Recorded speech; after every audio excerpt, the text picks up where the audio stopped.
Lah e-tol itu siapa sih yang menggunakan sebenarnya? Adalah pemilik mobil. Betul. Karena yang lewat tol juga punya mobil. Roda 4 Nah ada itu lebih segmennya dari terlalu kecil. Jawa Timur aja itu setiap harinya saya pantau itu setiap harinya antara 10 sampai dengan 20 new startup yang muncul. Ada 2 skema bisnis loh. Gimana, yang saya sebutkan bahwa ada startup yang memang niatnya mau dijual. Ada yang startup memang niatnya adalah produksi. Beda ya.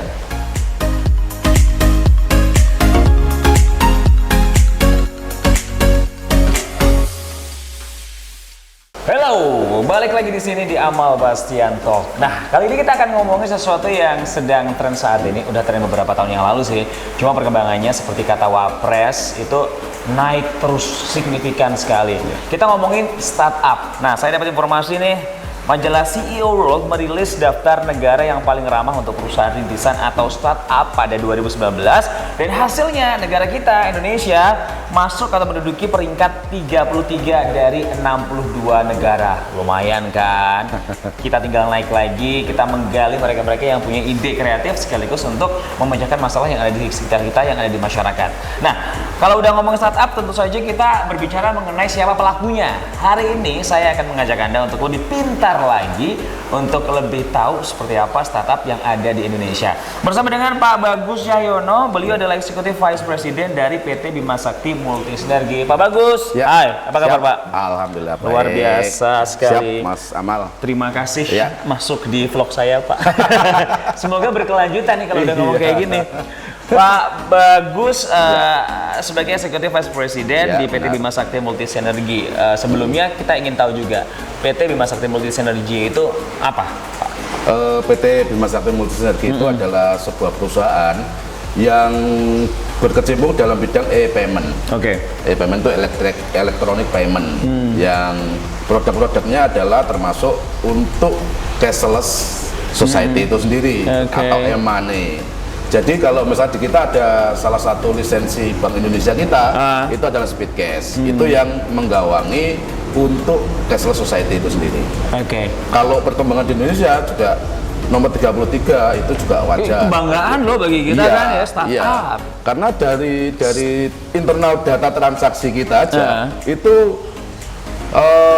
transaksi e-money-nya itu melonjaknya nggak kayak gini, tapi langsung gini. Langsung pesat naiknya gitu kan, dari saya ambil data dari Januari 2019 sampai dengan Desember 2019 itu tajam banget kenaikannya, hampir 400 sampai 500%. Nah, dalam 1 tahun aja. Itu di Bima Sakti Multisinergi. Apa kabar untuk startup yang lain yang ada di Indonesia begitu? Tapi kalau kita melihat secara global gitu, Pak Bagus, startup di Indonesia apa yang ada dan dipantau selama ini oleh PT Bima Sakti Multisinergi bersama dengan Pak Bagus sendiri? Perkembangannya kayak gimana sih startup kita? Perkembangan startup di Indonesia itu sangat bagus. Dari segi kuantiti itu sangat tinggi sekali.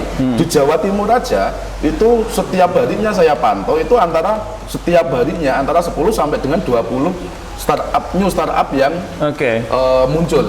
Akan tetapi yang masih perlu diperbaiki adalah dari segi quality. Intinya adalah yang bibit-bibit itu munculnya udah banyak Pak ya. Tapi untuk packagingnya itu masih harus ada proses lagi. Iya, ada proses untuk menjadi lebih baik lagi. Mas Amal. Kalau kita lihat bahwa jika startup itu tumbuh, artinya yang diperlukan masyarakat saat ini itu sebenarnya apa? Melihat posisi startup sampai saat ini Pak. Kalau melihat posisi startup saat ini, sebenarnya kan di masyarakat Indonesia sendiri teredukasinya itu adalah dari beberapa pihak. Misalkan salah satu contoh, maaf saya sebut nama, kita harus berterima kasih kepada Gojek, kemudian sama dengan OVO, itu untuk edukasi masyarakat Indonesia sangat bagus. Di pemerintah juga ada edukasi. Sasarannya tepat gitu ya. Edukasi tepat, sasarannya kena gitu kan. Kemudian pemerintah juga mengedukasi, tapi mungkin kalau yang di pemerintah mungkin saya agak mengkritisi dikit bahwa kita diedukasinya dulu adalah dengan e-tol. Betul. Lah e-tol itu siapa sih yang menggunakan sebenarnya? Adalah pemilik mobil.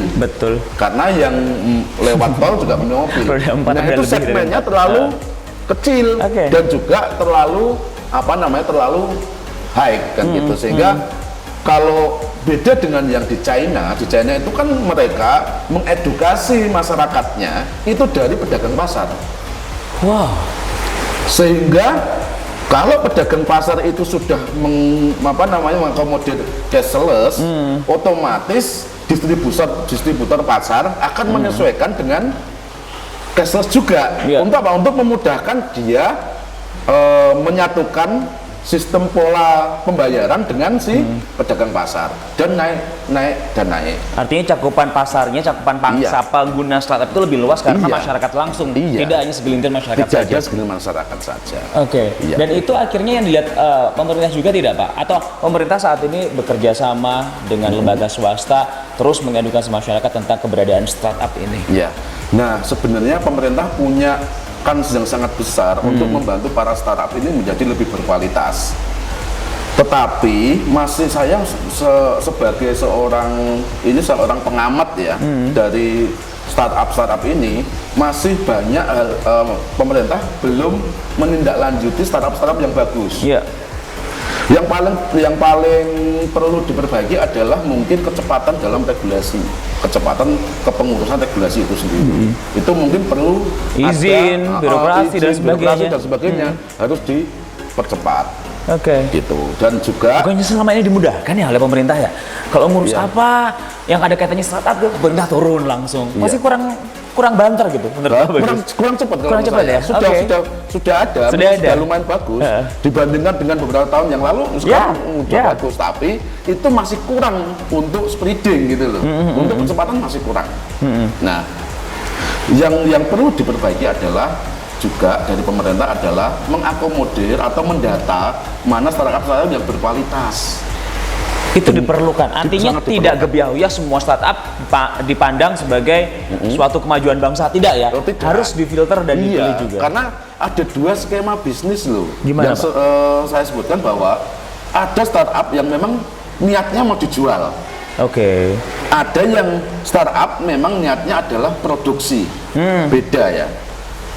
Kalau misalnya startup yang memang produksi adalah dalam hukum pemasaran, namanya produksi adalah dia membeli atau pulaan 10.000 misalkan, dia jual 11.000, dia untung 1.000. Tapi kalau yang jual perusahaan, ada startup yang memang mau dijual, itu adalah saya akan membuat atau membiayai startup ini dengan biaya 10.000. Tetapi dalam 1 tahun ke depan perusahaan ini saya jual seharga 1 juta. Perusahaannya yang dijual, bukan produknya. Nah, ada dua itu yang perlu dicermati oleh pemerintah untuk mengakomodir quality dari startup yang ada itu. Masukan buat pemerintah ya dari Pak Bagus di sini ya. Karena pemerintah juga harus melihat dong bagaimana isi kepala dan ide dari sang pelakunya, bukan hanya sekedar menaungi saja atau menjadi tempat saja untuk memfasilitasi para startup ini begitu. Namun Pak Bagus tadi sempat menyebutkan ada yang bagus, ada yang enggak. Sebenarnya bagaimana sih definisi startup yang bagus itu? Kalau startup yang bagus itu adalah selalu berkacamata pada revenue. Kalau suatu perusahaan startup yang tidak mengakomodir revenue, itu berarti pasti perusahaannya akan dijual. Revenue itu adalah keuntungannya. Itu. Jadi artinya feel belongingnya pada startup ini juga harus besar ya, Pak ya? Iya. Karena kalau saat dia menjual produknya secara tidak langsung, dia mencintai produk itu sendiri. Saat orang menjual produk itu di Indonesia dengan label Indonesia, otomatis dia akan menjual karena saya dengan produknya mau menjual pun eman. Gitu.